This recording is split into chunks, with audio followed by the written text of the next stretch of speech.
And thank you, AFHU, for giving Yissum and myself the opportunity to speak today. As mentioned, I used to work for Hebrew University, and when I was at the university, I really had the opportunity to look at and understand all the research. Coming to Yissum has been incredible because now I get to see what happens to all of this amazing research, and I'm going to share it with you. To get started, I just want to give you a very quick background on what Yissum is and what we do so you understand how it is that our technologies come to fruition and how they enter the marketplace.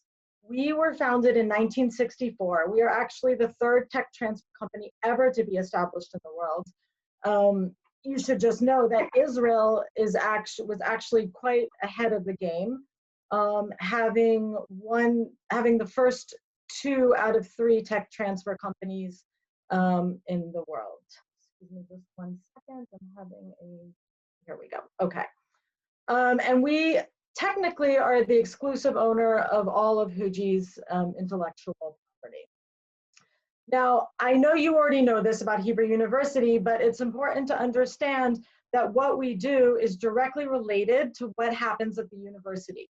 So these 23,000 students, 1,000 researchers, 400 of them who are in the applied sciences are what really drive the commercialization of Hebrew University's innovation.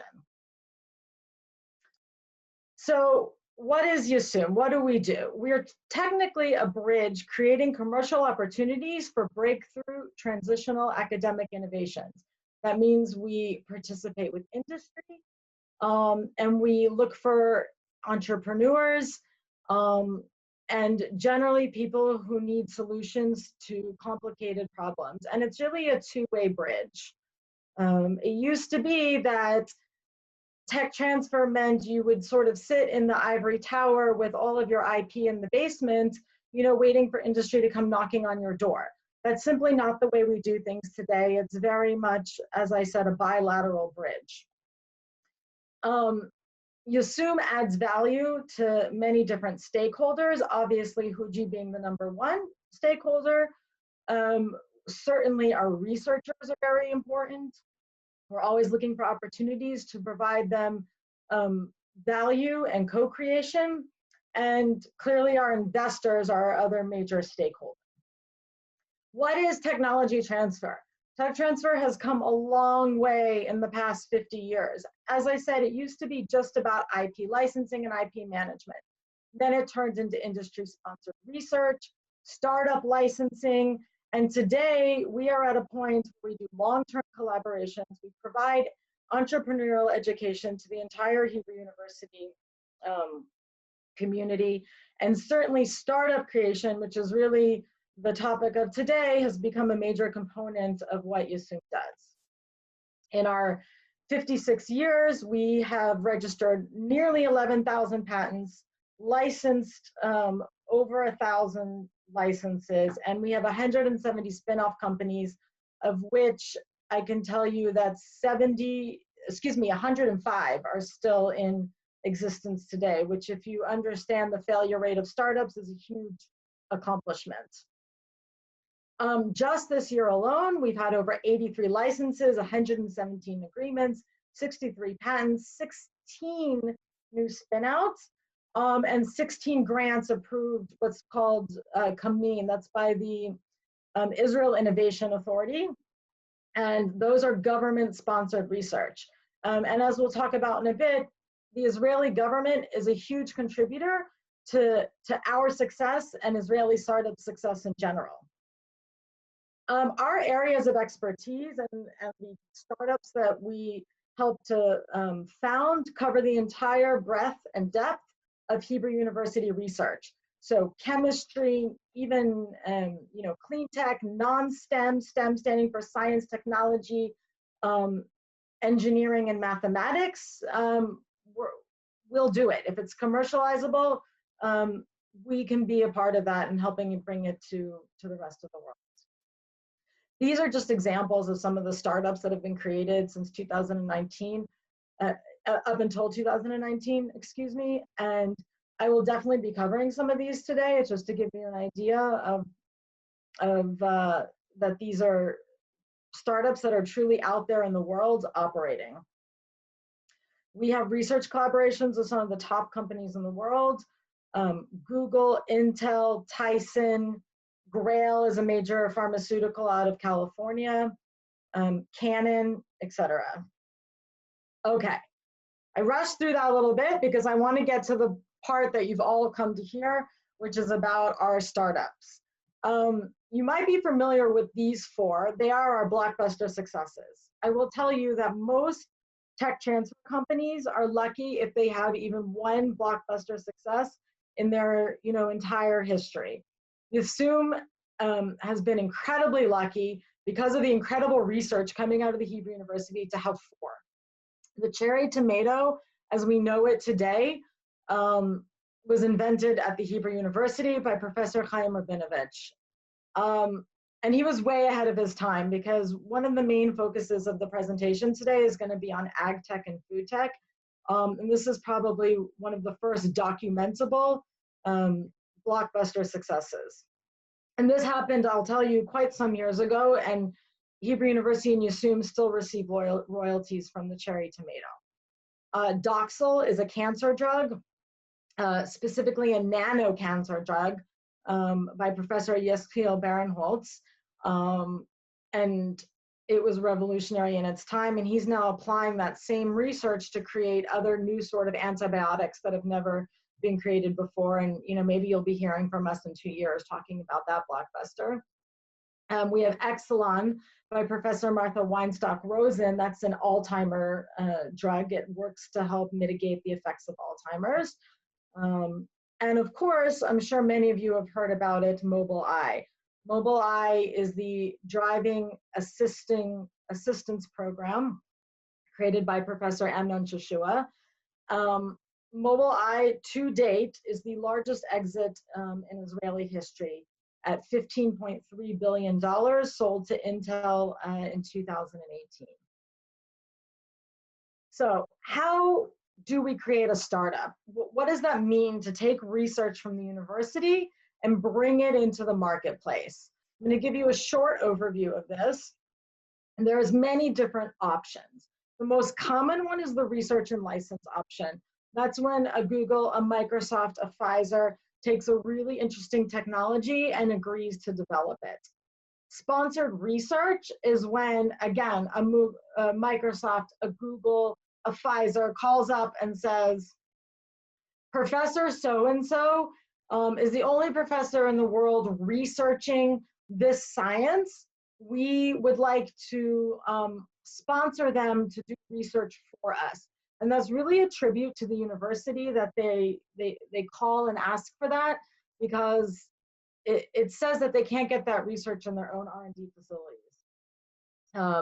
We have a program here called EDGES, which I won't go into too much, but it's really a program where we reach out to companies and we help them customize solutions. And we allow our professors to come in and solve their problems.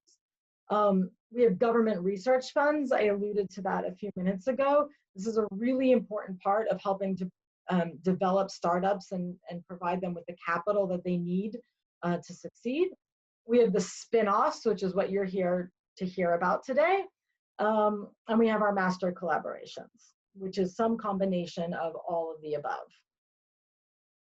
Another important driver of our startup success are the university venture funds. University venture funds are established with the sole purpose of investing in Hebrew University technologies.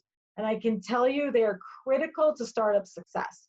Integra is the pharmaceutical and medical device venture fund, and they have, I think, about 16 Hebrew University Yissum companies in their portfolio now, all of which will eventually enter the market.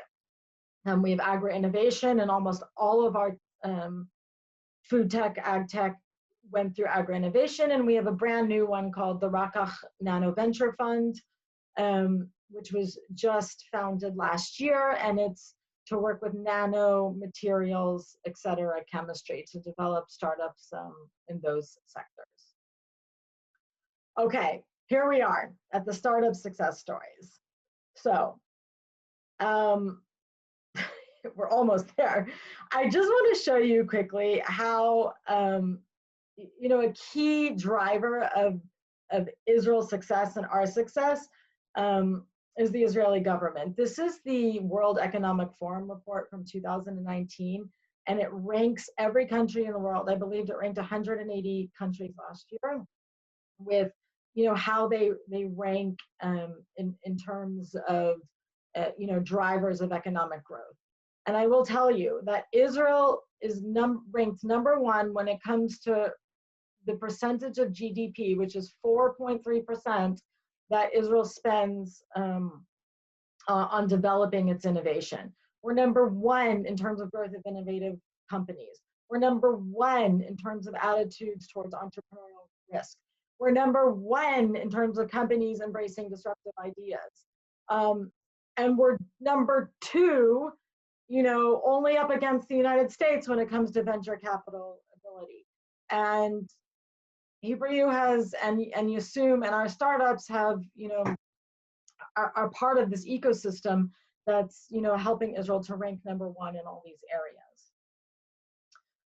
I want to talk briefly about, you know, how did our portfolio companies do this last year? I will tell you that in the past year, this year, meaning the first half of this year, H1, Yissum portfolio companies between January and July raised $79 million. And when I add on September, we're up to $107.5 million. That's based on 15 companies raising $107.5 million. And the investments were in clean tech and ag tech and food tech and artificial intelligence and education. So what does that mean in the greater picture? I will tell you that actually fundraising in Israel in 2020 during COVID reached an all-time record of $3.83 billion. At the same time, fundraising was down in the US and down in Europe. So is this amazing? Should we all be celebrating? What does this mean? Well, it's good and bad. There's different takes on it. Actually, record fundraising, but more money given out to fewer companies. So 174 companies got this $3.83 billion in 179 rounds. That's a 33% decline of funding rounds compared to 2019. So that means ultimately that early startups actually received less money. More risk involved in early startups, less money. More mature companies received the bulk of it. Yissum companies, Yissum startups from Hebrew University are generally in the startup phase, what we consider early, you know, companies. So from the perspective of Yissum and the Hebrew University, it's fantastic. And this is just a brief look at the companies that we raised money at the beginning of this year, and we're going to go into some of these. I just want to highlight quickly, because we're not going to talk about it later, HIPPY, which is a home instruction program for preschoolers, and I bring that to your attention because it's what we call non-STEM. It's one of the non-science startups that was able to raise money. Okay, now I'm going to get into a little bit the various startups that I think that's what you came to see. So we're going to highlight, the first sector I'm going to highlight are computer vision startups. Let's talk about BriefCam for a minute. BriefCam is one of the coolest technologies I think that Yissum offers. It's essentially a video synopsis technology for rapid video review. It can take hours of video that was taken and condense it, and you can watch it within 5 minutes. I'm gonna let Miriam go ahead, and if you can cue up the video, it'll give you a better idea of what I'm talking about. This is BriefCam in action 2 years ago. So what you're seeing here are timestamps. Basically, it's showing you the whole day and showing you the timestamps of every single thing that happened in real time. Like we're watching this over the course of a few seconds here. And you can see what happened. As you can see here, this is the comings and goings on a home deck. And this is interesting because not only does it show the timestamps, but you can organize it and filter it by category. In this case, we were looking for red cars, you know, going both directions, and then red cars going just north. And that has huge implications for security. Here as well. Nefarious activity was taking place at 3:22 in the afternoon. And using BriefCam, we're able to zoom in on that. Here's another case of catching criminals in the act, or less than savory people in the act.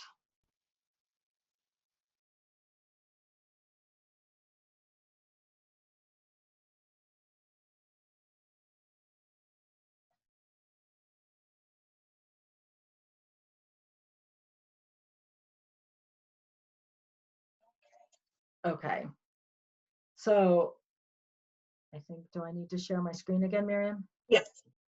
Okay.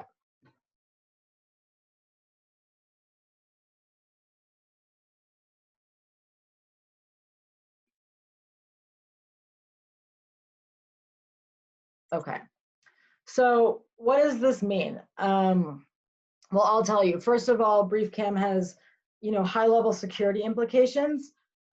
It was actually used, it was one of the technologies used to catch, if you recall, the Boston Marathon bombing a few years ago. And the Boston law enforcement, the Massachusetts law enforcement used BriefCam in their pursuit of the suspects. And it was so helpful that at the time, BriefCam received, you know, quite a letter of recommendation, you know, from the governor of Massachusetts. They had a huge exit to Canon, Japan in 2018. And since then, they've only been growing. They are now going to serve as the engine for Verizon's video solution. And their goals are, you know, to be present in all places that'll help improve situational awareness, such as casinos, such as mass transit, smart cities, etc.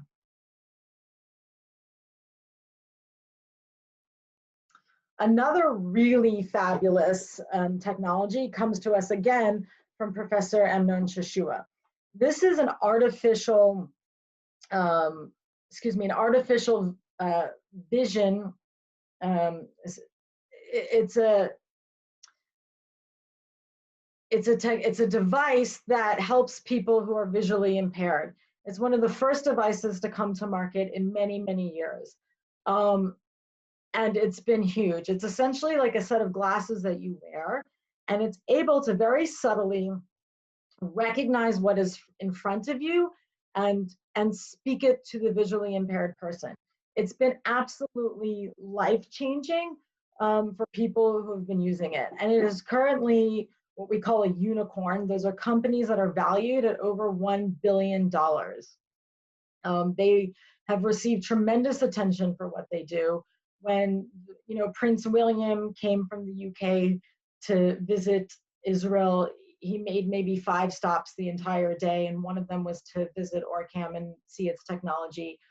Soccer star Lionel Messi is their brand ambassador, and the technology has even been featured on Dr. Phil because it's that revolutionary, and it's probably the first technology in 50 years, or the first technology since the white cane, that is truly changing the lives of visually impaired and blind persons. Now here we have another technology, and I absolutely love this company. You know, when we speak about startups, some take years to come to fruition. I mean, Mobileye, which we said was the biggest exit in Israeli history, was 20 years in the making. Now you take a company like TriEye, and in just the past 2 years, they've already raised $22 million. What do? They solve the challenge of low visibility while driving, especially when you're using advanced driver assistance programs such as Mobileye. And it's really revolutionary because this was technology that previously was only accessible by the military, by space exploration industries, and they've managed to scale it to be both functional and affordable. And they refer to the technology as SWIR, meaning it's a short wave infrared camera. And even more so, I will tell you that they currently, the automotive giants such as Denso and Porsche are currently testing out this technology, in their car models. Okay, now I really want to get to something that truly excites me, and these are the agricultural innovations. The entire concept of ag tech has really only taken off in the past 5 years. I mean, when we used to speak of ag tech, we spoke for years about drip irrigation technology. That was the big agricultural development, and our cherry tomatoes for so many years. But if you look at this chart that was put out by Crunchbase, you'll see that global venture funding for projects has absolutely exploded in the past 5 years, to the tune of $4 billion last year.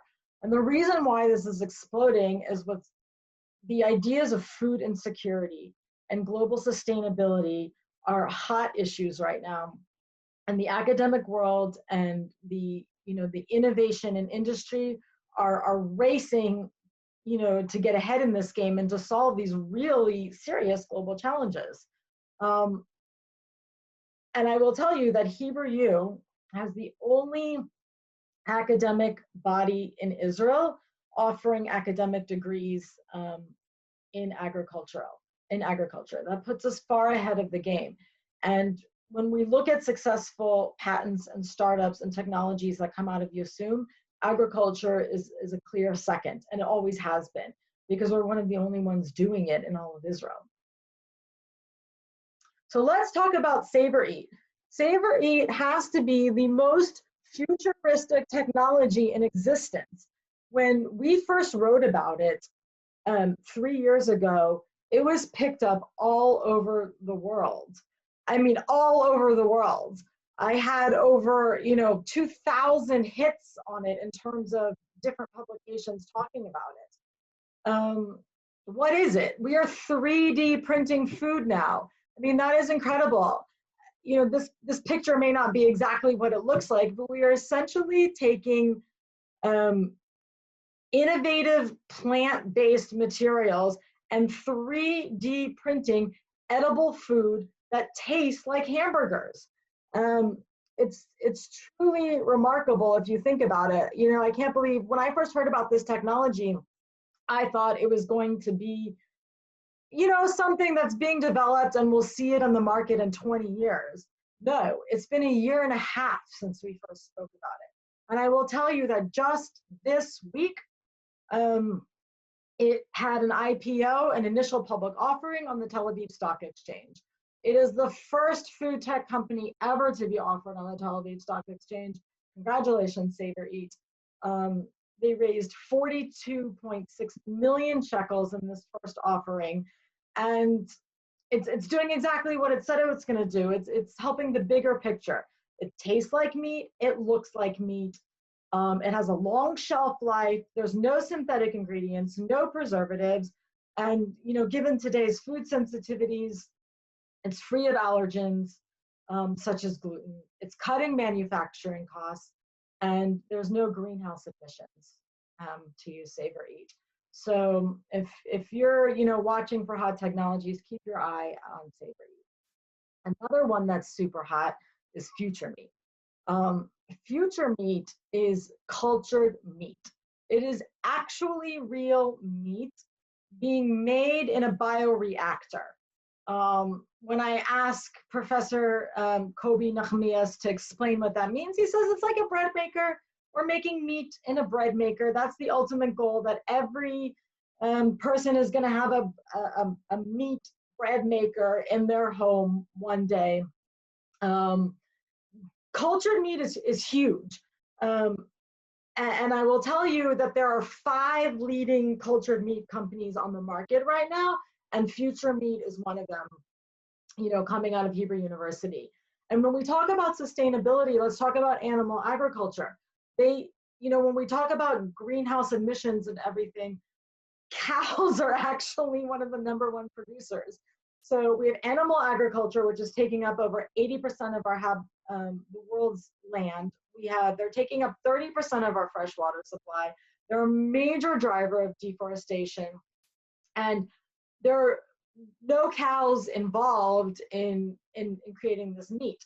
And they've actually already made it. They've made samples. You can, go to their website. You can see them sizzle it up on the pan, and people who have tasted it have assured us that it's absolutely indistinguishable from animal-based meat.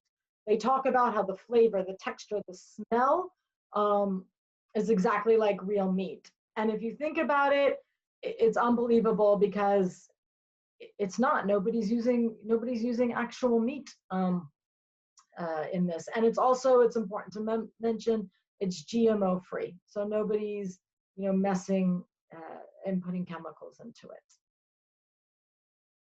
Now I want to talk about chickpea. When we talk about feeding the world, and when we talk about populations that don't have enough food or aren't getting enough nutrition, chickpea is going to be one of the drivers of those changing the ability to properly nutrient people across the world. It's the world's first pure protein. They create pure protein isolates ever to be produced from chickpeas. And if you know about chickpeas, it's one of Israel's best growing foods. It's really important as a dairy and meat replacement product where most people get their protein today. It has long-term sustainability. We're eliminating food waste. We're bringing down all the medical problems that come with drinking too much, eating too much meat, high triglycerides, high cholesterol. We're eliminating food waste, and they also are now prepared to, run for it. They have just received an investment of over $8 million. A group looking to bring chickpea to the Asian market. And now we move to peppers. This is really important. What people don't realize today is that fruit and vegetables harvest, up to 50% of it is actually wasted. I mean, when you think about the number of people that are starving in the field, and you think about the number of fruits and vegetables that never can make it to market, what Professor Amos Nisanovich is doing is truly remarkable. These are edible films and coatings that significantly extend the post-harvest shelf life of peppers. And it's a big deal because, it's not just that peppers go to waste in our fridge. Half don't even make it to the supermarkets because they've already gone bad. So we're limiting food waste. We're reducing the plastic packaging that currently industry uses to try to keep these peppers fresh. And I will tell you, for his efforts, Professor Nisanovich received first place in the K Awards this year. The K Awards are a Hebrew University prize that is given out to faculty who are truly merging scientific excellence with commercial vision. And finally, we get to Better Juice. And why do I bring up Better Juice? Because they're not necessarily doing anything extraordinary the way, we're not 3D printing juice here. But what's interesting about it is it just gives you a sense of how open the market is today and the industry is today to different food tech. Better Juice is created by Professor RONY SHAPIR, and it does something very simple but so important today. It's changing the way we think about food. It's targeting sugars in orange juice. And by the way, it's not the only company on the market right now targeting sugars. Sugar reduction and sugar elimination is a huge, hot, trending topic. Global sugar consumption is actually rising at alarming rates today, and with it, huge medical problems, diabetes, obesity, and all sorts of health complications. they're essentially able to take the fructose, glucose, and sucrose in these dietary fibers and convert them into non-digestible molecules, which means they don't turn into what we call, I guess what it's called, easy carbohydrates. I don't think that's the exact term, I'm sorry. Okay, so that's our food tech. And I can tell you, this is just a sampling of them. There are so many on the market. You can look more at Hebrew U. I mean, I can just give you a hint. We have something called biomilk coming out, which will truly be life-saving. It's very similar to Future Meat, except it's doing that with milk. And if you think about, all the debates about how to feed babies, we've gone from, wet nurses to formula, and now we might get biomilk, which will mimic exactly natural mother's milk. It's truly extraordinary. So, if we're talking about this in a year, I hope that I'm telling you about the success of biomilk as well. Okay, now let's talk for a minute about cannabis. The Hebrew University has, if you haven't been paying attention to the news, you have to know that the cannabis revolution is sort of sweeping the world, and really the father of modern, cannabis academic research and development is Professor Rafi Meshulam. He is at the Hebrew University, and he has been talking about this for 50 years, and it's now finally coming to fruition. Our cannabis technologies at the university are hot, hot, hot. We cannot keep them on the shelf.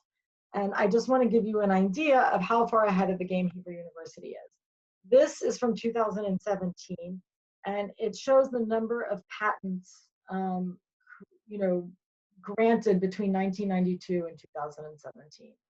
And you will see that Hebrew University is the only academic institution on this list, and at the top of the list, I might add, that is producing patents in any sort of measurable, real, exciting way.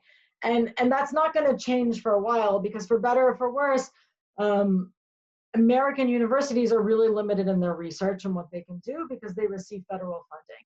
And whatever is going on with cannabis in America, it's going on at a state level and not a federal level, which means that academia in America is not able to get into this industry in any serious way right now.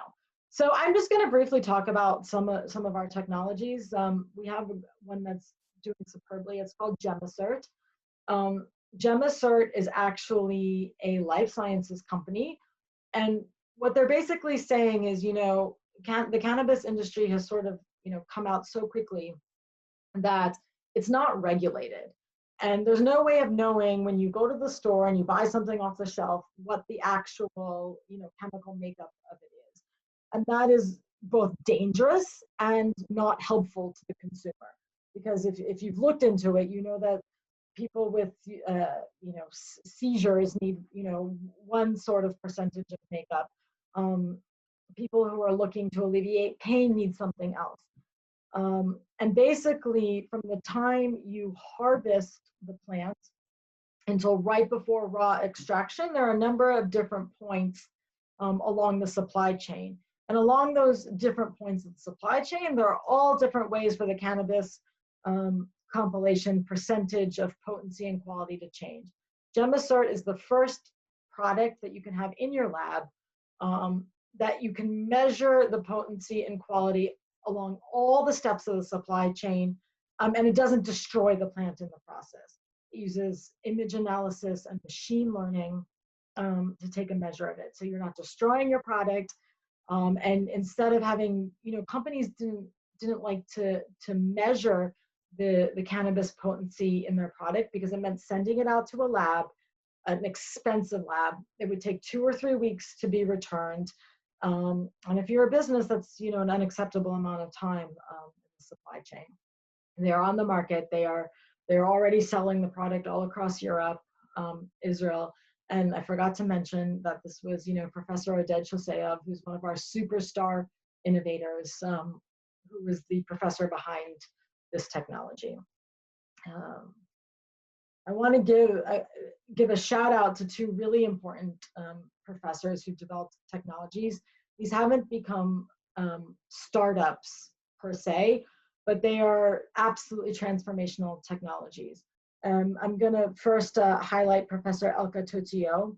She's created breakthrough delivery systems for advanced cannabinoid pharmaceutical products. So these are products that are already proven to be beneficial. They already exist, they're already on the market, but until now they could only be delivered through solvents, oils, syringes. She has developed an entire range of new delivery methods. We have transdermal, nasal, oral, rectal, etc. And these drugs that have already been approved help with ailments such as pain, neurological diseases, sleep, appetite, mood disorders, anxiety, inflammatory diseases, stress, etc. If you think about it, it's really life-changing when you think about all the numbers of people who are on typical pharmaceutical drugs today with all their benefits and disadvantages. And because of her incredible achievements, she actually won the second place in the K Awards this year. And now we'll move on also to Professor Ruth Gallily.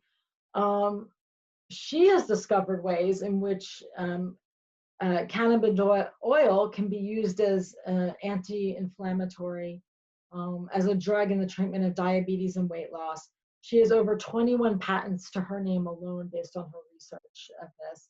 And she also recently made a license agreement with a major British company called Cannabis RX to research the anti-inflammatory effects of CBD on patients specifically suffering from autoimmune diseases. I mean, if you think about it, we're on the brink of a major breakthrough in development in terms of pain medications today. And when you look at what's going on in America with the opioid addiction, it's hard to look at this and not see how, when we say that we're Hebrew University professors are solving global problems and rising to the challenge. I mean, this is it. This is it in practice. This is what's happening in the real world. And as I mentioned, 40 years ago, tech transfer didn't do that. Tech transfer was IP sitting in the basement waiting for industry to come knocking on the door. And it's really remarkable the way we're able to take the innovations that are going on in professors' labs and bring them to market, and the time in which we're able to do that is getting shorter and shorter. And Professor Ruth Gallily was awarded 3rd place in the K Awards this year. And finally, I would be a bit remiss if I didn't talk about how quickly we pivoted with COVID.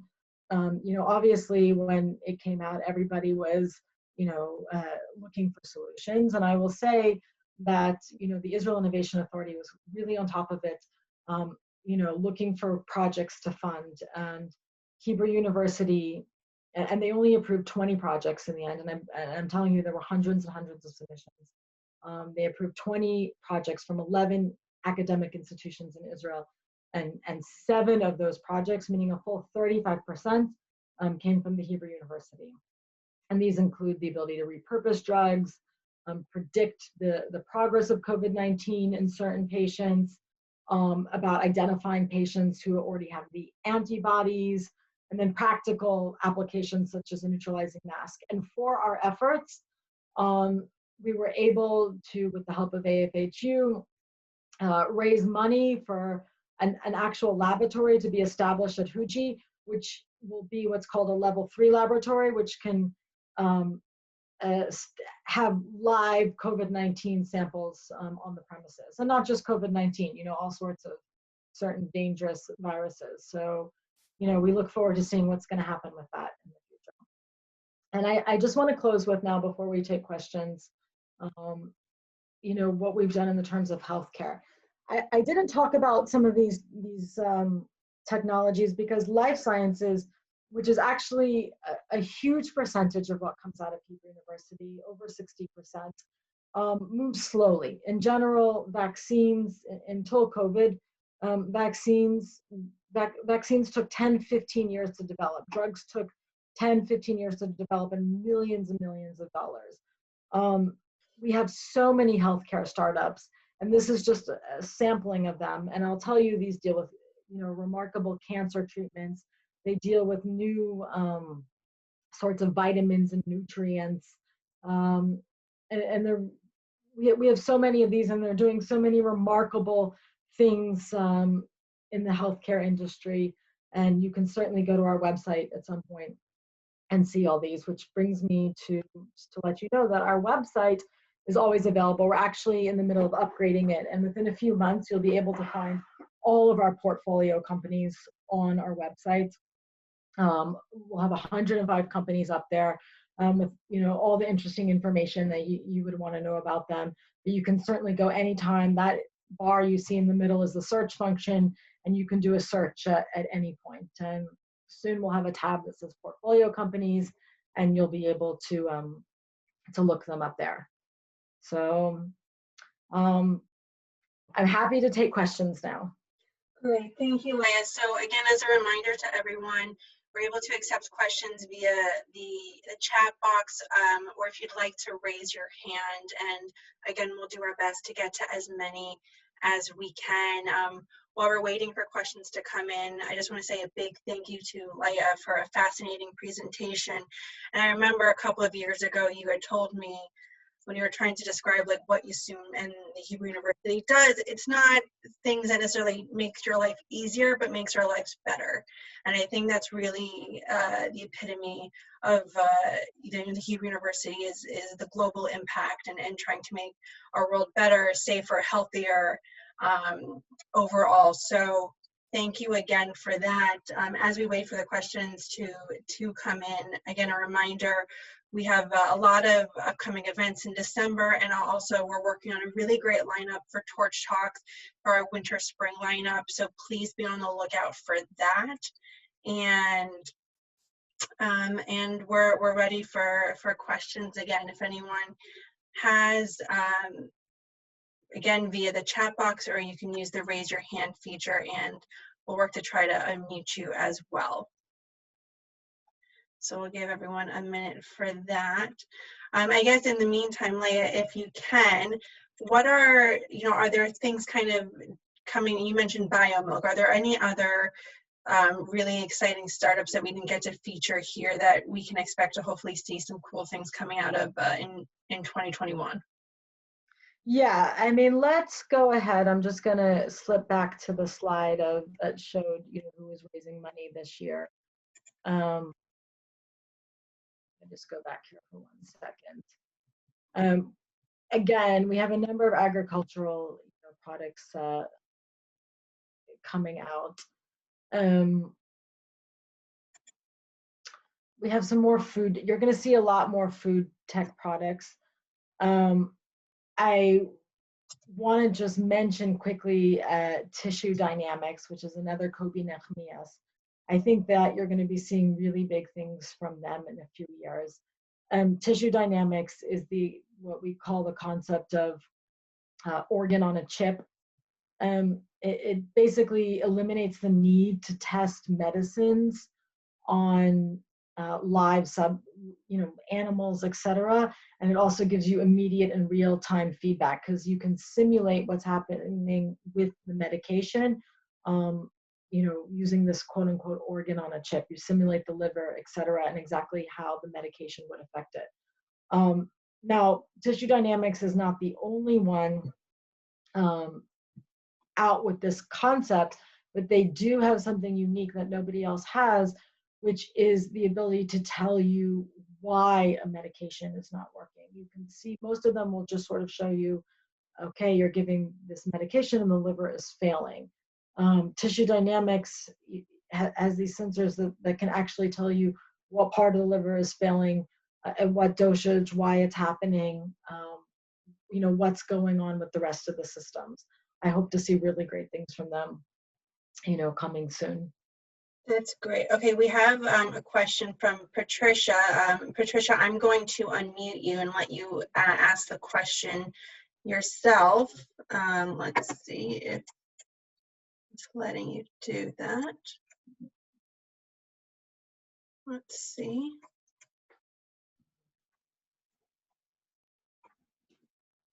Patricia, you want to ask your question? Yes, thank you.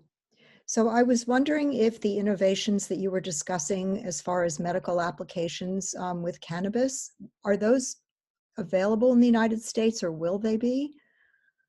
This is a good question, and it's a very complicated question. And it's really going to depend on US regulation.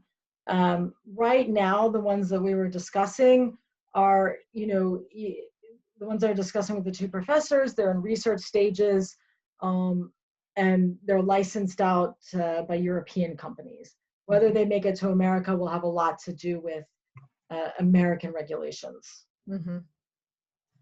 Okay. Do you see a particular time frame in that regard?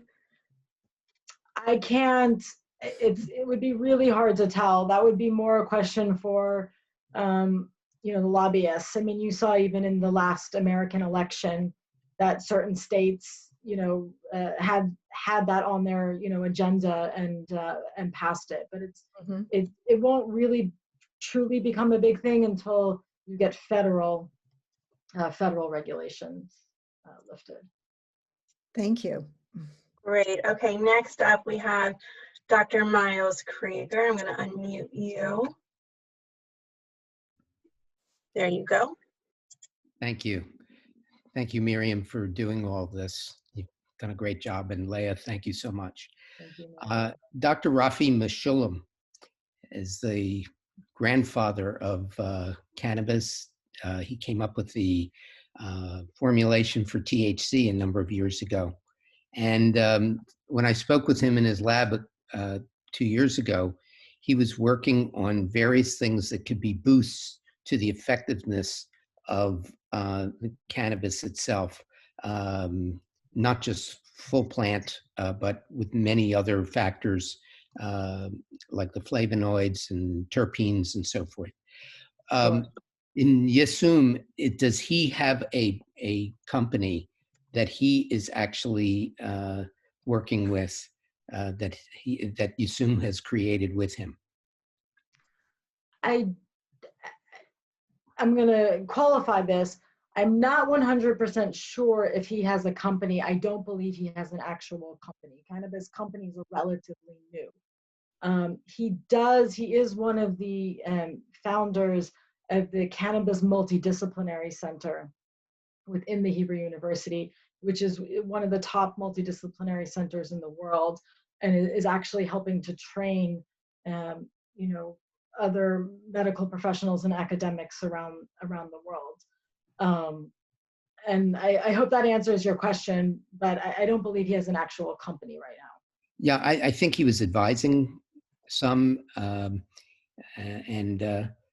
I'm just interested in which companies that would be, and where do they stand in terms of their. I didn't know about this multidisciplinary center, for instance, and this would be right up his alley. This guy is not a spring chicken anymore. He's probably about 91 or so by now. Well, he's still researching and doing great things.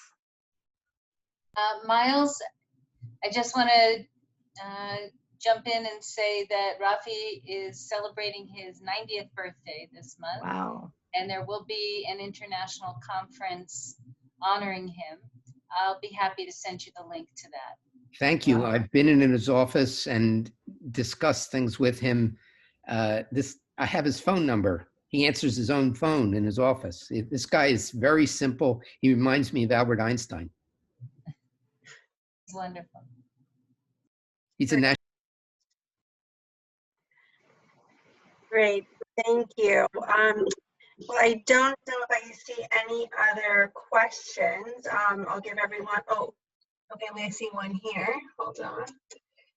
Here. Is that, go ahead. I can see your first name, Plastric, the last. Yes. Go ahead. In the beginning of your excellent talk, you mentioned hippie, and it went by so quickly I couldn't hear what you were saying. I'm involved with a hippie project in the Bronx, New York. So I'd like you, if you could repeat what you said about hippie. Sure. The reason I quickly highlighted hippie in the companies that I was showing you that had raised money this year is because I wanted to emphasize that, you know, one thing I mentioned at the beginning is that Yissum has startups in all areas that in non-STEM areas, meaning not necessarily science, technology, engineering, or mathematics. And that's something that I think we're really proud of because many universities focus just on STEM. And Hippie is a really beautiful and brilliant example of a company that's doing well and raised money in 2020 that is focused on education, specifically, you know, early childhood education. Thank you. Great. So again, we'll take any last questions if we have. Okay, Miles has one again. There we go. All right, go I ahead. wanted to ask about Yossi Tom. If Yossi has a project, or is he the head of the Cannabis Multidisciplinary Center? He does have projects, and he is head of the, not head, I mean, and he is involved in the Cannabis Center. I don't have off the top of my head which projects he's involved in exactly right now, but I'd be more than happy to get back to you on that. That'd be great. Thank you. I'll make sure we get that to you. Miriam knows where I am. Yes, I know where to find you. Great, thank you. All right, so again, I want to just thank everyone so much for joining us today. Again, we think we have one more. Oh, we have from Vladi. Okay, so 1 second, Vladi. I'm going to unmute you. There you go. Let's try this one more time. There you go, Vladi. Go ahead. Yeah, okay, so talking about the 3D footprinting machines, or however you call them, when will they be available commercially? I think they are running. I mean, when you say commercially, That means to be sold in stores. Right. So the Savor Eat, you're speaking about Savor Eat. Yeah, well, the meat products, you're talking about the meat products, you're talking about different. Sure.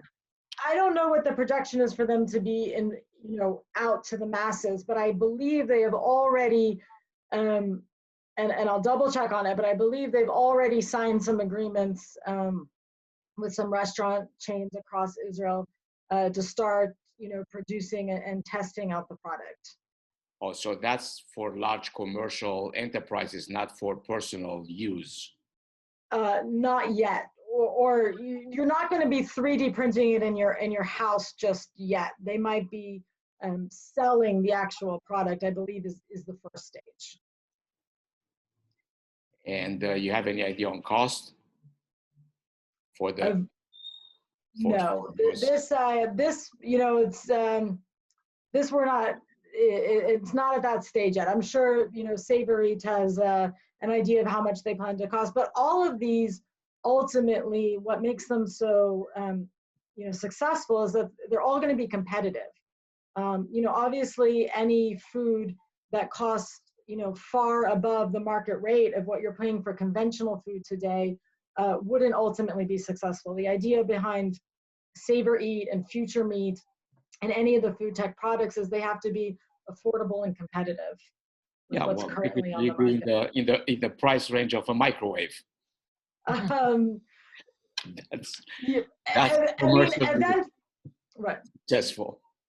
Right. All right. Thank you. Okay. Alan Edelman, I know you have a question. I'm going to unmute you. Alan, you want to go ahead and ask Leah your question? Yeah, so going back to the cannabis issue, since some states are legal, someone asked about when would it be accessible and available in the United States. Since some states it is legal, could those states reach out and take advantage of the research? You know, it really involves, I mean, when you talk about could they take advantage of the research, it really comes down to the laws in the US, you know, whether you're I mean, in theory, of course, the research is available and truly anybody could, take advantage of it. It's really a question of how state and federal law interacts, in America. Whether you can take things over state lines, et cetera. I don't know that I'm qualified to speak on that, exactly, but I think it's not a matter of it being available or accessible. It's really a matter of regulations. Okay, thank you very much. Great. All right. Well, that about wraps it up for us. Again, Leah, thank you for an incredibly informative and enlightening presentation. Thank you again, everyone, for joining us. Please be on the lookout for our winter spring lineup for Torch Talks, as well as visiting afhu.org/events to see other great events that we have with the Hebrew University this month. Thank you again. And if you'd like to learn more about getting involved, please email alumni@afhu.org. Thank you again and enjoy the rest of your day. Thank you. Thank you, everybody, for coming.